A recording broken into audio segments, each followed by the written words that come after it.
6월 첫 주일 우리에게 주시는 하나님 말씀 갈라디아서 신약성경 갈라디아서 5장 13절로 23절까지 말씀 신약성경 308쪽입니다. 갈라디아서 5장 13절 받들어 봉독해 올리겠습니다. 형제들아 너희가 자유를 위하여 부르심을 입었으나 그러나 그 자유로 육체의 계를 삼지 말고 오직 사랑으로 서로 종로로 타라.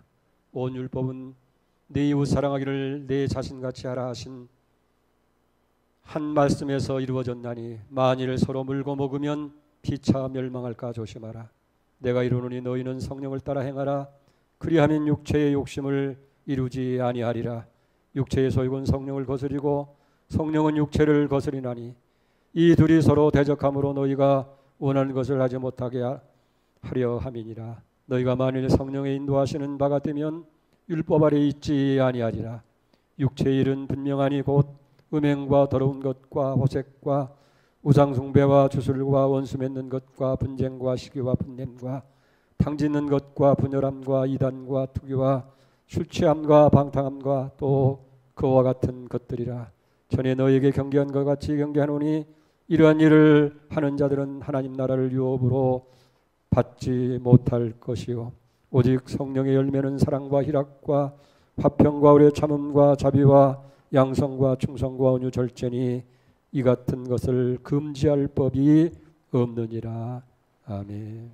아멘. 할렐루야. 우리 늘 아름다운 찬양을 불러주는 우리 장동현 집사님 또 이정환 청년 함께 크게 박수 한번 해주십시다. 아멘. 할렐루야. 여러분들 의복이 많이 달라졌네요. 이제 벌써 의복을 통해서 여름이다. 그래요. 오늘 6월 첫날입니다.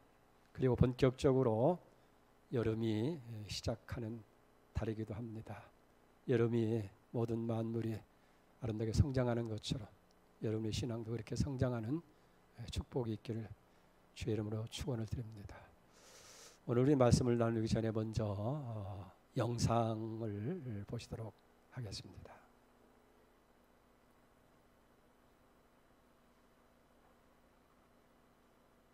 집권자들의 시대 인식 능력을 파악하기 위해 지금은 한마디로 무슨 시대라고 생각하는가 질문을 했더니 다양한 대답들이 나왔습니다. 지금은 스마트폰 시대, 지금은 BTS 시대, 지금은 트로트 시대 등등. 하지만 그 중에서도 압권은 지금은 성령 시대였습니다. 삼위일체 하나님은 늘 함께 일하시지만 구약은 성부의 시대, 신약 사복음서는 성자의 시대, 그리고 그 이후는 성령의 시대라 말할 수 있습니다. 많은 사람들이 성령에 대해 오해하는 것 중 하나는 성령을 하나님이 보내시는 어떤 파워나 에너지 등으로 생각한다는 점입니다. 그렇지 않습니다. 성령은 하나님이 보내시는 어떤 것이 아니라 하나님 자신이십니다. 비인격적인 어떤 능력이 아니라 지, 정, 의를 지니신 인격적인 존재이십니다. 그래서 영어 성경을 보면 성령님에 대하여 항상 인칭 대명사 He를 사용하고 있습니다. 2000년 전 오순절 성령 강림 사건은 성부의 시대, 성자의 시대를 지나서 바야흐로 성령의 시대가 활짝 열렸음을 알리는 빵빠레였습니다. 당시 교회는 로마 제국의 권세 아래서 잔뜩 위축되어 있었습니다. 로마의 권세는 하늘을 찌를 듯 했고 그 권력은 영원할 것 같았습니다.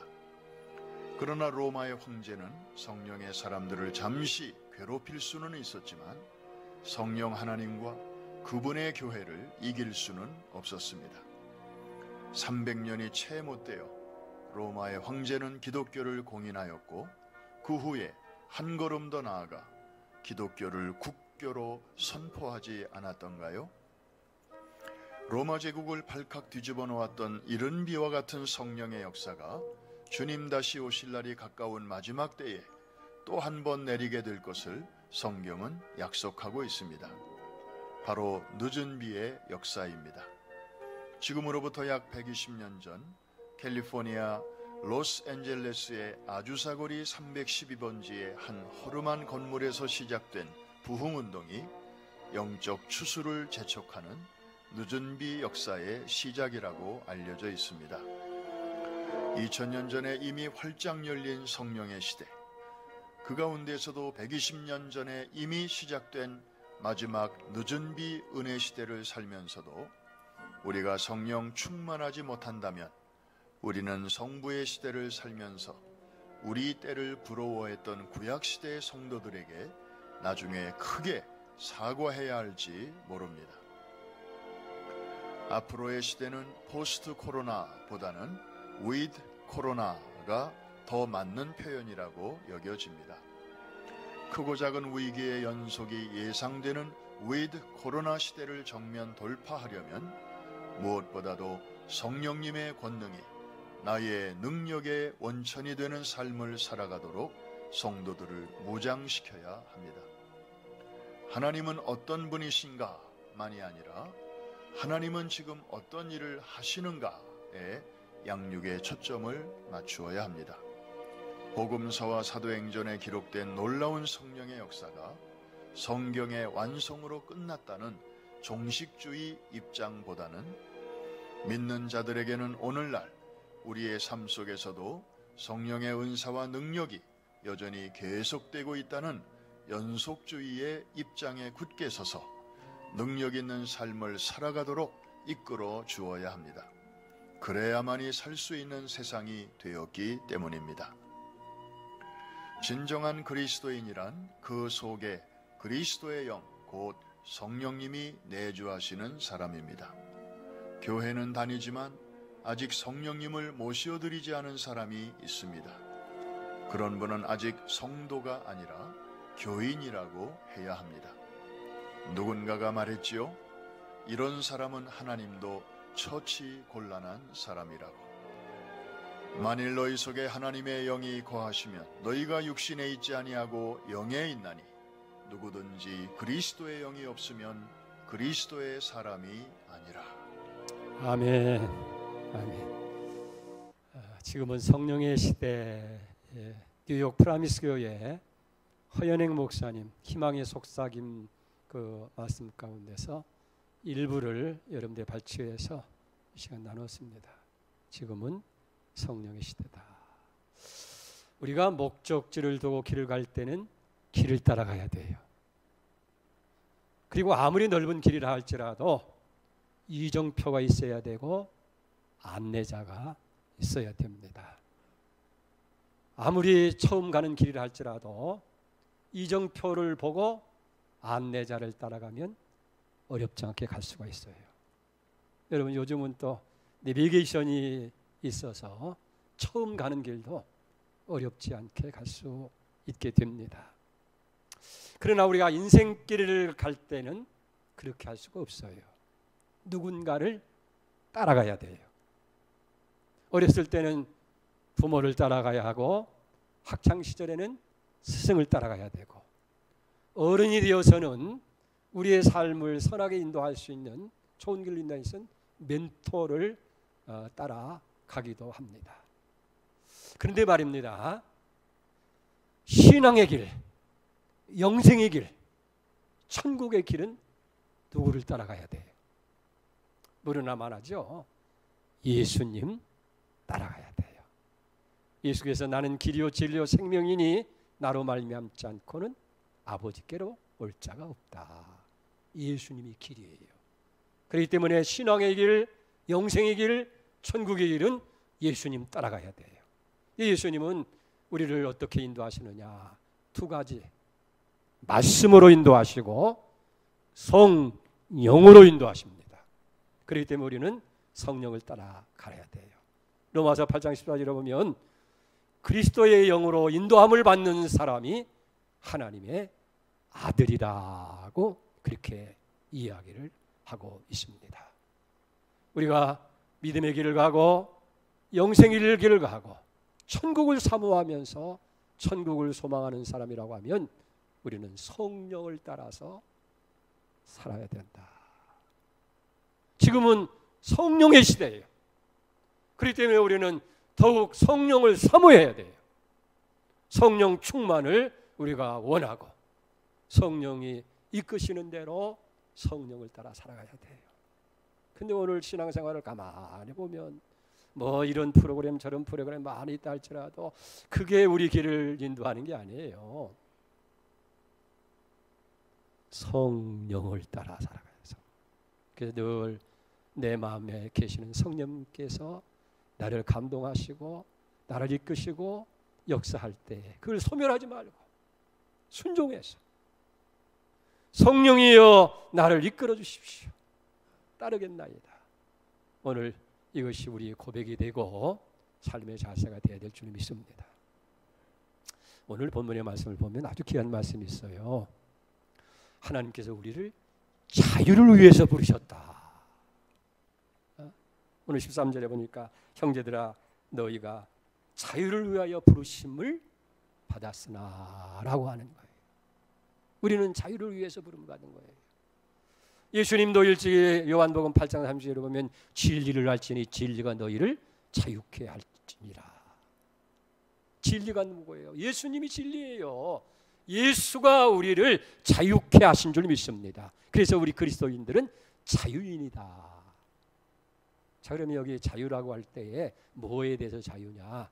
대개 우리는 신앙적으로 네 가지 자유예요. 첫째는 죄책감으로부터 자유. 왜 그렇습니까?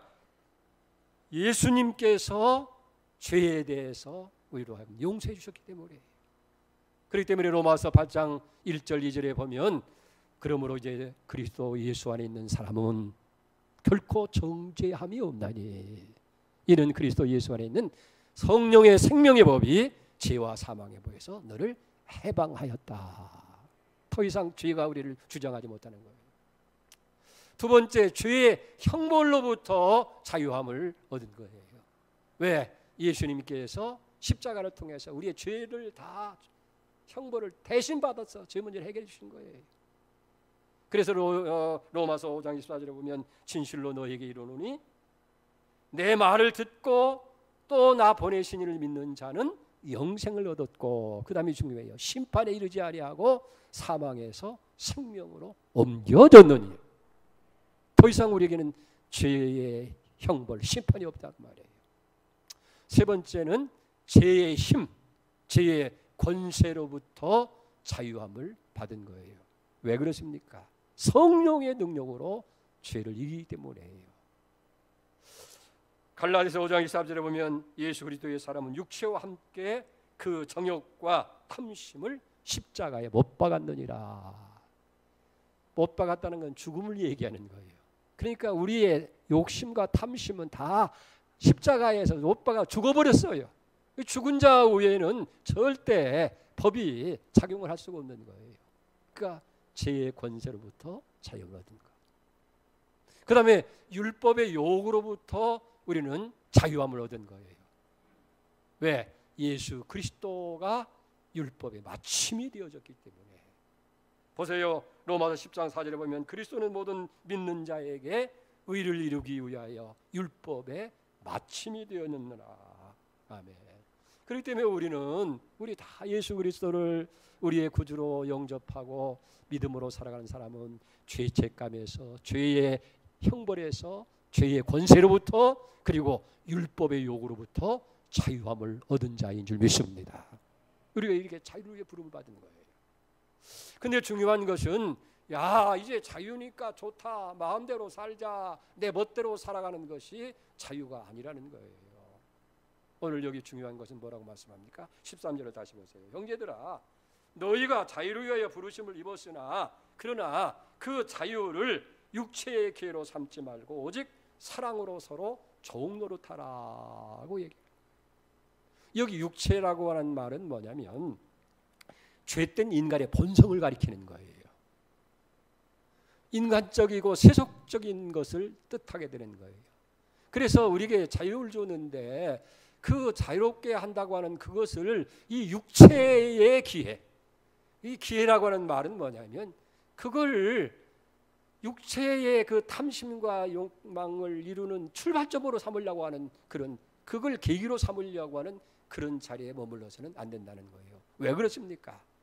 이 육체의 소욕이라고 하는 것은 결국은 하나님의 뜻을 거역하는 거예요. 우리가 육체의 소욕을 따르게 될 때에 하나님의 뜻을 거역하는 그런 죄를 범할 수밖에 없다 하는 거예요. 여러분들이 우리가 이걸 알아야 돼요. 이 육체의 본능은 아주 의도적으로 자꾸 육체의 소욕을 따라 살려고 그렇게 부단히 시도를 해요. 우리가 믿음으로 좀 살아보고 신앙으로 살아보고 거룩하게 살아보고 하나님 뜻대로 살아보려고 하는데 이 육체라고 하는 이 본성은 나도 모르게 자꾸 뭡니까? 하나님 뜻을 거스리고 이 본능을 따라 살아가도록 그렇게 부단히 역사하고 있다 하는 거예요. 종교개혁자는 마틴 루터는 유명한 얘기를 합니다. 우리 그리스도인들은 모든 것으로부터 자유하지만 오직 한 가지만은 종이 되어야 된다 하는 거예요. 그게 13절에 얘기하는 대로 자유로 육체의 기회를 삼지 말고 오직 사랑으로 서로 종노릇하라. 사랑으로 서로 종노릇할 때에 우리는 육체의 소욕을 극복할 수 있다는 거예요. 이게 무슨 얘기냐면 조금 쉽게 얘기할 수 있어요. 어떤 사람이 종으로 팔려갔어요. 그래서 평생을 남을 섬기는 종으로 살아가는 것이 인생이 그렇게 힘들고 어려워요. 그러니까 자기 자신에 대해서 저주하고 삶을 저주하고 그런 삶을 살아갑니다. 근데 어느 날 놀라운 일이 일어난 거예요. 어느 자비심 많은 분이 자기의 몸값을 종의 값을 다 주인에게 치르고 자유를 주었어요. 이 종이 자유인이 된 것은 뭡니까? 자기의 노력이나 애씀으로 된 것이 아니라 전적으로 값없이 주어진 은혜예요. 그러면 이제 자유함을 얻은 이 종이 평생을 살아가면서 어떤 모습을 살아가겠어요? 나가 저와 같은 종으로 살아갈 텐데 그 자비심 많은 고마운 분이 많은 돈을 들여서 나를 그 종의 자리에서 이렇게 자유한 사람으로 삼아줬으니 그 은혜가 정말 가슴에 사무치는구나. 늘 그 은혜를 생각하면서 살아가는 사람이 될 거라고 말이에요. 마찬가지예요. 오늘 우리는 다 죄의 종이 된 거예요. 죄의 노예로 죄에 굴복하면서 죄가 이끄는 대로 그리고 하나님의 원수된 삶으로 그렇게 살아가던 사람인데 하나님께서 우리를 불쌍히 여기셔서 그 아들 예수 그리스도를 이 땅에 보내시고 우리의 죄값을 십자가를 통해서 다시 다 해결해 주신 거예요. 그리고 우리로 하여금 이 죄로부터 이 죄의 형벌로부터 죄의 권세로부터 율법의 용으로부터 우리를 해방시켜 주셨다 하는 거예요. 그러면 이게 우리가 자유함을 입은 사람은 어떻게 살아가야 되겠어요? 자유니까 이제는 뭐 못한 것들 마음대로 해보자 내 자유로 살아가는 것이 아니고 이제는 나를 저 종의 자리에서 구원해 주신 그분을 위해서 살아가야 되겠다. 그런 마음을 갖지 않겠느냐는 얘기예요. 그 삶이 뭐냐면 사랑으로 서로 종노릇하는 삶이라고 오늘 바울은 본문에서 말씀하는 거예요. 여러분 우리는 종이란 말을 쉽게 자주 쓰지만은 거부감이 없지만은 그 당시 가장 비참한 단어가 종이라는 단어예요. 이 둘로스라고 하는 단어. 그런데 이 비참한 건 저주받은 신분이에요. 그런데 예수님께서 이 종이라는 단어를 영광스러운 단어로 바꾸신 거예요. 우리가 빌립보서 2장 5절에 보면 하나님의 본체이지만은 동등됨을 취할 것으로 여기지 아니하고 오히려 자기를 비워서 종의 형체를 가져서 사람이 됐다. 아멘. 그래서 우리는 뭡니까? 이 종이라는 단어를 사랑해요. 종이라는 단어를 좋아해요. 그래서 언제든지 정말 신령한 삶을 추구하는 성도는 그래. 나는 섬기는 종으로 살아야 되겠다. 거룩의 상징이 되어지고 섬김의 상징이 되어지는 단어로 바뀌게 되어진 줄로 그렇게 믿습니다. 그래서 우리가 자유함을 부르기 때문에 이제는 육체의 소욕의 길을 삼지 말고 오직 사랑으로 서로 사랑의 종이 되어야 되는데 어떻게 그게 가능할 수 있겠느냐 하는 얘기예요. 그걸 오늘 본문에 설명하는 거예요. 첫째는 성령을 따라서 행하라 하는 거예요. 자, 16절을 보세요. 내가 이르노니 너희는 성령을 따라 행하라. 그리하면 육체의 소욕을 이루지 아니하리라. 성령은 우리로 하여금 사랑의 법을 성취할 수 있도록 우리에게 능력을 공급해 주신 분이라 하는 얘기예요. 그렇기 때문에 성령을 따라 살라는 거예요. 자, 오늘 13절부터 다시 한번 볼까요? 형제들아 너희가 자유를 위하여 부르심을 입었으나 그러나 그 자유로 육체의 기회를 삼지 말고 오직 사랑으로 서로 종노릇하라. 온 율법은 내 이웃 사랑하기를 내 자신같이 하라 하신 이 한 말씀에서 이루어졌다는 거예요. 그 다음에 15절에 말씀합니다. 만일 서로 물고 먹으면 피차에 멸망할까 조심하라. 서로 물고 먹으면 그래요. 여러분, 왜 그리스도의 은혜로 인해서 자유함을 입었는데도 불구하고 우리 믿음의 사람들이 서로 물고 먹으면서 왜 이런 다른 사람들을 물고 늘어지는 자리에 있느냐 하는 거예요. 그건 이겁니다. 우리가 아직 그리스도를 인해서 자유함을 입었지만은 아직도 우리에게 타락한 본성인 육체의 소욕이 있어요. 욕심이 있어요. 욕망이 있어요. 두 번째는 우리가 살아가고 있는 이 세상은 죄로 가득 채워진, 죄가 만연한 그런 세상 가운데 살기 있기 때문에 사실은 하나님이 주신 그 자유를 육체의 소욕을 만족시키고자 하는 그런 것으로 자꾸 유혹하고 끌어가는 거예요. 나는 선하게 살고 나는 신실하게 살고 나는 좀 성령의 뜻을 따라 살려고 하는데도 불구하고 내 안에 있는 이 육체의 본능과 그리고 이 세상이라고 하는 타락된 죄의 문화는 우리로 하여금 자꾸 서로를 따라가도록, 그래서 보는 것, 듣는 것, 우리가 살아가는 그 삶을 통해서 우리로 하여금 죄의 길로 유혹하고 있다는 거예요. 그런데 이런 육체의 소욕은 여러분 인간의 어떤 지식이나 인간의 수양이나 인간의 어떤 노력으로서 해결될 수 있는 것이 아니라는 거예요. 그래서 어떤 사람은 그저 보리수나무 밑에서 무슨 뭐 수양을 해가지고 극복하고 해탈한다? 안 된다 그 말이에요. 성경은 그게 얘기하는 거예요. 아무리 성경적인 지식이 있고 모든 선한 것에 대한 지식으로 가득 채워졌다 할지라도, 그리고 스스로를 절제하고 수양을 했어도 아무리 노력하게 해도 이것을 이룰 수가 없다 그 말이에요. 그래서 바울은 탄식하잖아요. 로마서 7장 24절 말씀을 보면 오라 나는 곤고한 사람이로다. 이 사망의 몸에서 누가 나를 건져내랴. 바울은 이 육체적인 소욕을 극복하고 이겨보려고 무던히 애를 쓰고 수고한 거예요. 그런데 애를 쓰면 쓸수록 더 육체의 소욕에 빠져가게 되어지고 원하는 바 선은 행할 수 없고 원치 않는 악을 행할 수밖에 없으니까 그런 자신의 모습을 보면서 절망한 거예요. 그래서 나는 곤고한 사람이다. 누가 이 절망의 자리에서 나를 건져내랴. 여러분, 우리가 가지고 있는 이 타락한 육체의 본성, 자신의 힘을 가지고는 결국 그것을 극복할 수 있는 방법이 전혀 없다는 거예요. 지식으로도 안 되고 수양으로도 안 되어지고 노력으로도 안 되어진다는 거예요. 그래서 바울은 깨달은 게 그거예요. 성령을 따라 행할 때에 육체의 소욕을 이길 수 있다. 그래서 여기 선언하는 거예요. 16절 다시 보세요. 내가 이르노니 너희는 성령을 따라 행하라. 그리하면 육체의 소욕을, 육체의 욕심을 이루지 아니하리라 말씀합니다. 자, 본문으로 한번 다시 돌아가 봅시다. 13절 형제들아 너희가 자유를 위하여 부르심을 입었으나 그러나 그 자유로 육체의 기회를 삼지 말고 오직 사랑으로 서로 종노릇하라. 그러니까 그리스도인의 자유는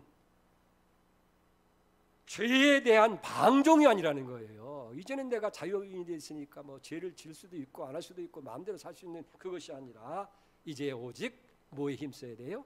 사랑으로 서로 종노릇하는 그 삶을 살아가야 된다 하는 거예요. 사실 문제가 어디서 와요?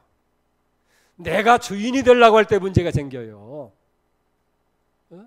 그건 결국은 뭡니까? 그게 자존심이고 그게 교만이에요. 그러나 나는 종이 되었다고 낮아지게 되면 낮아질수록 다툼은 사라져요. 분쟁은 해소돼요. 문제는 해결되는 거예요. 가정의 문제도 직장의 문제도 다 어디에서 갈등이 오고 문제가 생기게 되는 거예요? 내가 위에 있고 주인이 되려고 하는 데 생기는 거예요. 그렇기 때문에 종이 되어지는데 사랑으로 종이 되어져서 섬기는 삶을 살게 되어질 때에 뭔 문제냐.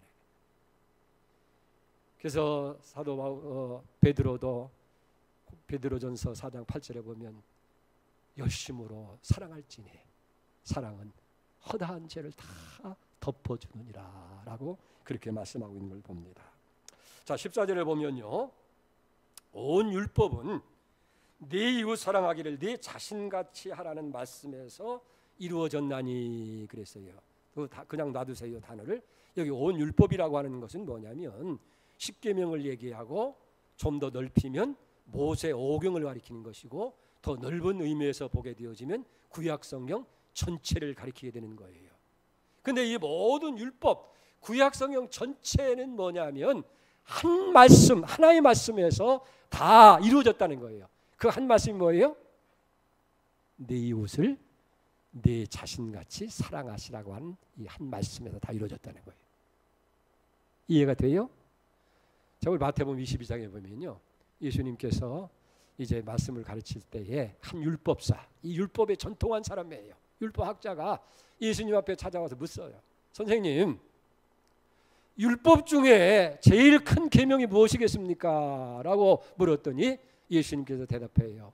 내 목숨을 다하고 내 힘을 다하고 내 뜻을 다해서 주 너희 하나님을 사랑하라. 이것이 크고 첫째 되는 계명이요.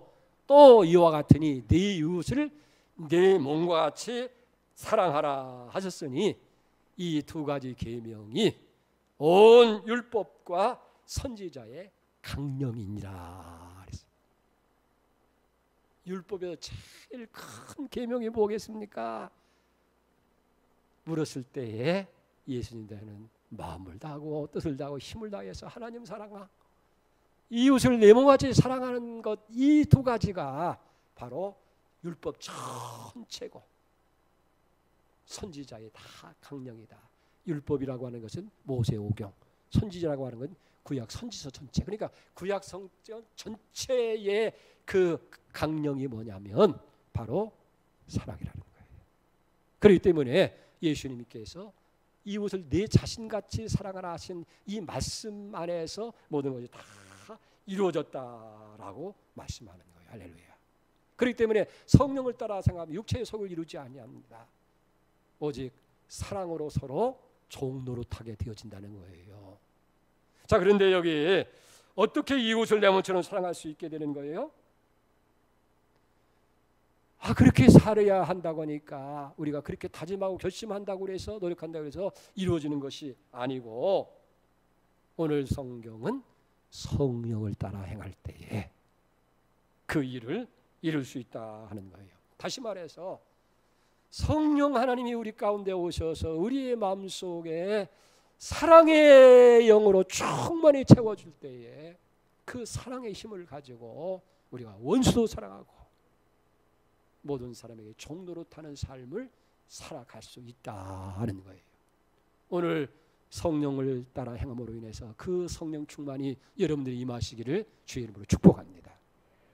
두 번째로 어떻게 우리가 사랑으로 서로 종노릇하는 삶을 살 수 있겠느냐. 두 번째는 성령님께 맡기는 삶을 살아야 된다 하는 거예요. 여러분, 육체 성령을 따라 산다고 하는 말은 다른 말이 아니에요. 육체의 소욕을 포기하고 성령이 이끄시는 대로, 성령이 감동하시는 대로 맡겨서 살아가는 삶이에요. 사실요, 이 육체의 본성이라고 하는 것, 타락한 육체의 본성이라고 하는 것, 이 세속적인 것은 언제나 성령의 뜻과 대립을 가져와요. 그렇기 때문에 여기에서 갈등이 생기게 되어지는 거예요. 우리는 언제나 신앙생활할 때 이 두 가지 갈등 속에서 우리가 어느 편을 택하느냐는 게 중요해요.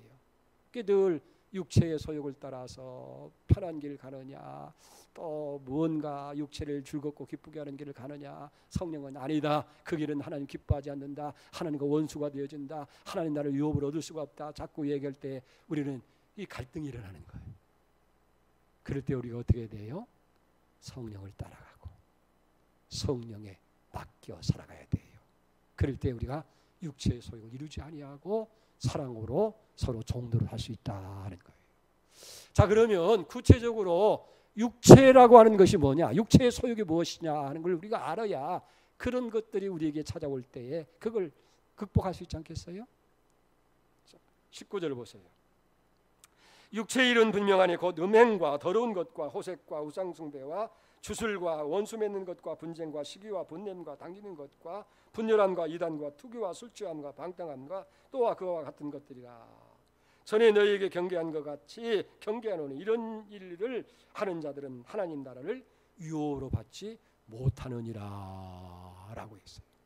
여기 음행으로부터 시작해서 마지막에 방탕함과 무려 19가지나 같은 그런 육체적인 소욕들이 우리에게 있다 그 말이에요. 시기하는 마음이 있고 질투하는 마음이 있고 탐욕이 있고 남이 잘 되는 것을 뭐하고 또 분쟁을 만들고 이런 일들을 이게 다 육체의 소욕이라는 거란 말이에요.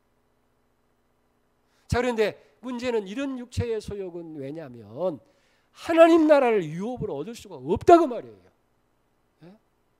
왜 그러냐 보세요. 로마서 8장 6절에 보니까 육신의 생각은 사망이에요.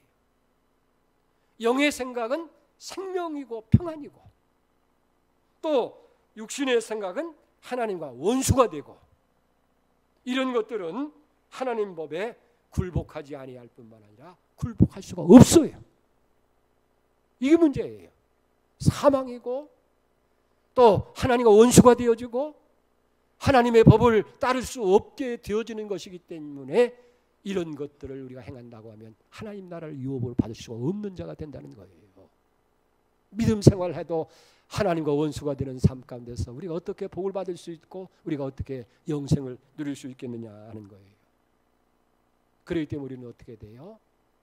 내 힘으로 할 수가 없으니까 내 모든 것을 생각도 의지도 행동도 다 성령에게 맡기는 거예요. 여러분, 성령에 맡기고 성령에 따라 살라고 하니까 육체적인 생각이 들어올 때 그걸 내가 싸워서 그런 육체적인 생각을 빚어내는 것과 투쟁해서 내가 이기려고 생각하는 건 절대 그럴 수가 없다는 얘기예요. 이길 수도 없을 뿐만 아니라 할 수도 없어요. 왜? 이 육의 소욕 배후에는 사탄의 강력한 힘이 있기 때문이라는 거예요. 그러면 어떻게 이걸 이길 수 있느냐? 바울은 고린도전서 10장 4절에 이렇게 말씀하고 있습니다. 우리의 싸우는 무기는 육신에 속한 것이 아니요 어떤 견고한 진지도 무너뜨리는 하나님의 능력이라 그랬어요. 우리의 싸우는 무기는 육신에 속한 것이 아니라는 거예요. 세상적인 것이 아니라는 거예요. 어떤 견고한 진도 능히 무너뜨릴 수 있는 하나님의 능력. 그는 모든 이론을 물리치고 모든 생각을 다 끌어다가 그리스도 앞에서 굴복시키게 하는 그 능력.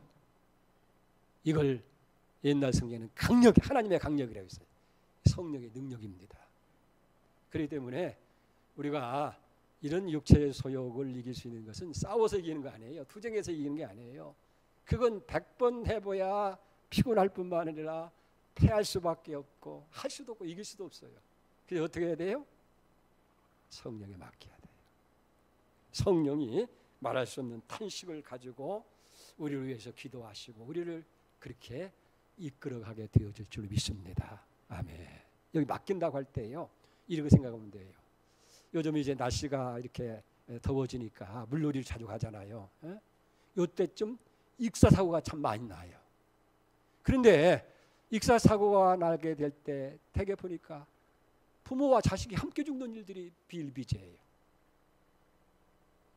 여러분, 상식적으로 누가 물에 빠졌을 때 구하는 방법이 두 가지예요. 하나는 도구를 이용하고 하나는 사람이 직접 들어가서 건져내는 방법인데, 그 주변에 어떤 가벼운 물질이 있다면 그걸 던져가지고 주보 같은 게 있으면 던져서 타고 나오게끔 살을 수 있어요. 아니면 간단한 방법이 있어요. 페트병 있죠. 그 대개 물놀이 가고 그러면 페트병에 물 가득하잖아요. 그거 비우고 한 3분의 1만 채워가지고 물병에 막으면 물에 둥둥 떠요. 그걸 끈에 연결해서 집어 던져주면 그걸 붙들고 밖으로 나올 수가 있어요. 그런데 어떤 일이 벌어집니까? 아이가 물속에 빠져들으니까 그냥 부모가 그냥 자신의 힘만 믿고 뛰어들면요, 물속에 있는 아이는요, 어린아이라도요, 살려고 막 붙들고 막 늘어지는 거예요. 그러니까 어른도 이 어린아이의 힘을 못 당하니까 함께 죽는 일이 많아요. 그런 때는 어떻게 해야 돼요? 좀 물 먹더라도 안타깝더라도 가만 놔둬요. 물을 벌컥벌컥 먹다가 힘이 다 빠져 쭉 빠졌을 때, 그때 슬그머니 들어가서 머리털 하나만 잡고도요, 끌면 그대로 끌려 나와요. 그래서 물 먹은 것은 조금 인공호흡에서 물을 토해나게 되면 살리게, 마치 그 마찬가지예요. 우리가 죄의 문제를 해결하려고 막 발버둥 치고 애를 쓴다고 할 때면 함께 피곤하고 함께 어려운 거예요. 그때는 어떻게 돼요? 다 기진맥진해서 하나님, 나는 할 수 없습니다. 안 되네요. 안 되네요. 그때 성령의, 그러니까 우리의 싸우는 무기는 육에 속한 것이 아니라 어떤 견고한 진도 무너뜨리는 하나님의 능력, 성령의 능력이라는 거예요. 그 능력이 모든 이론을 무너뜨리고 그 능력이 모든 생각을 그리스도에 굴복시키는 능력이 되기 때문에 성령에 맡겨야 된다고 말해요. 아멘입니까? 참, 그러니 우리는 얼마나 강력한 무기를 가진 거예요. 원자 폭탄보다 더 강한 무기, 성령의 능력. 자, 마지막으로 이제는 성령을 따라 심는 삶입니다. 갈라디 6장 7절에 보니까 스스로 속이지 말라. 하나님은 없인 여김을 받지 않으니 사람이 무엇으로 심든지 그대로 거두리라. 육체를 위하여 심는 자는 육체로부터 썩어질 걸 거두고 성령을 위하여 심는 자는 영생을 거두리라. 여기 성령을 따라서 행하는 사람은 심는 거나 마찬가지라는 거예요. 우리가 하루하루 살아가는 것이, 여러분, 그냥 살아가는 것이 아니에요. 내일과 연결이 되어지는 거예요.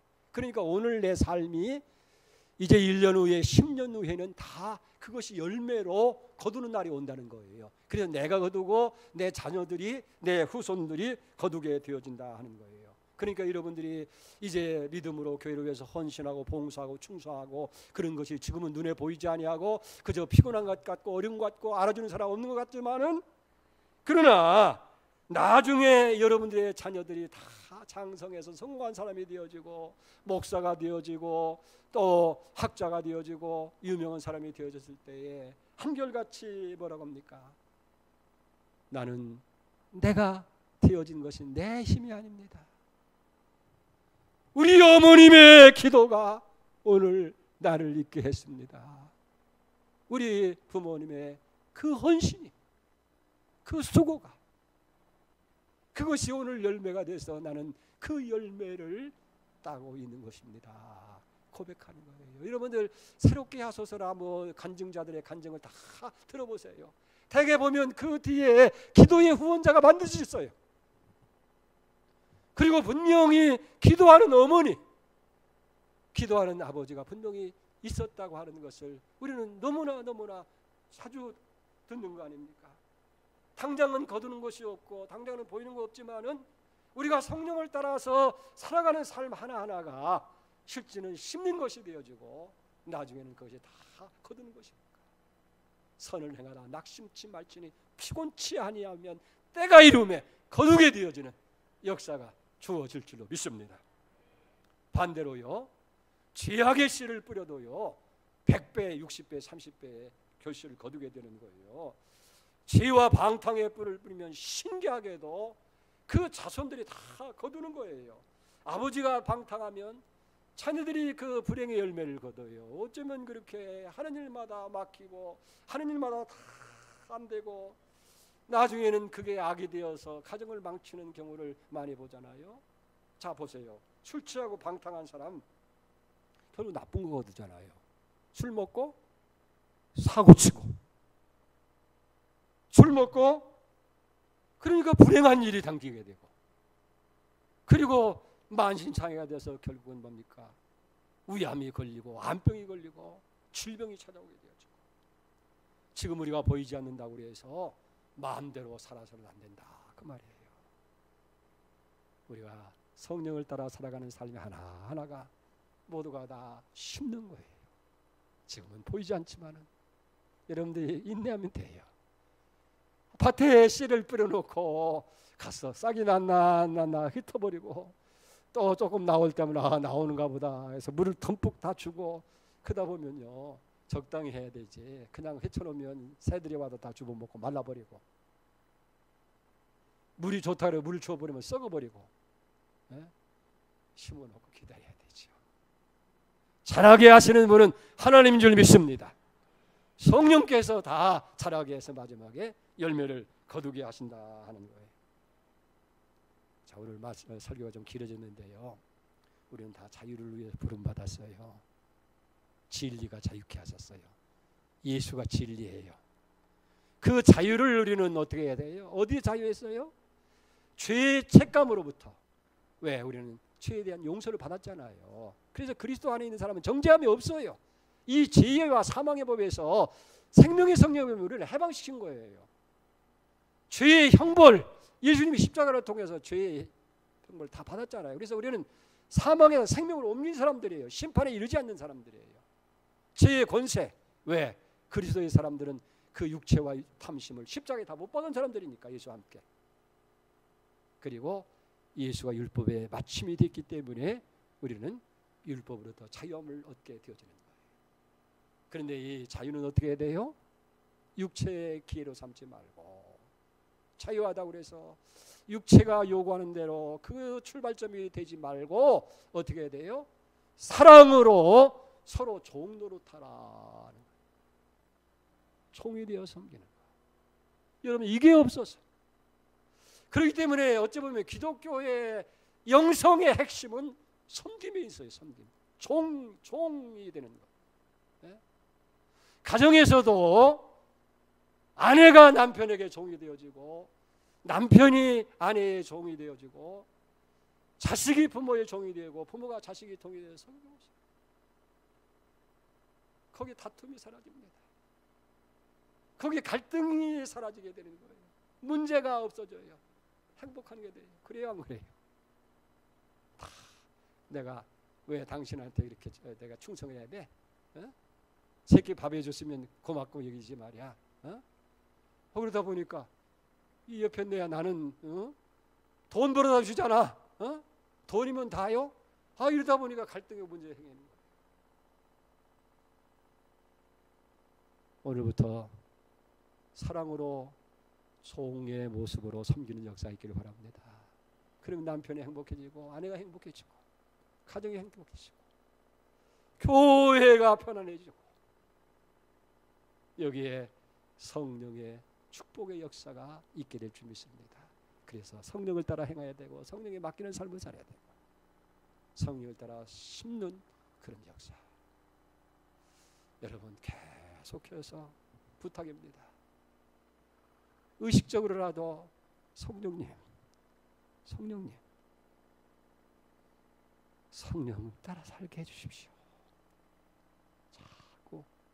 자꾸 그 기도를 해야 돼요. 그 부탁을 드려야 돼요. 그래서 성령을 사모하고 성령을 자꾸 의지하고 하다 보면 어느 순간에 나도 모르게 성령에 충만한 사람으로 우리가 살아가게 될 줄 믿습니다. 오늘 이 은혜가 있기를 주의 이름으로 축복합니다. 하나님 아버지, 우리는 다 자유를 위해서 부르심을 받은 사람입니다. 죄책감으로부터, 죄의 형벌로부터, 죄의 권세로부터, 율법의 유혹으로부터 그리스도로 말미암아 다 자유하는데, 이 자유가 오히려 육체의 소욕을 기회로 삼으려고 하는 유혹을 우리가 받게 됩니다.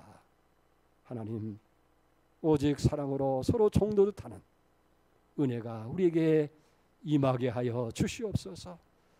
육체의 소욕을 싸우는 무기는 세상적인 것이 아니라 어떤 견고한 진지도 무너뜨리는 하나님의 능력, 성령의 능력뿐인 것을 우리가 알고 오직 성령을 따라서 성령에게 맡겨서 매 순간마다 성령 안에서 심어가는 삶이 되게 해 주시옵소서.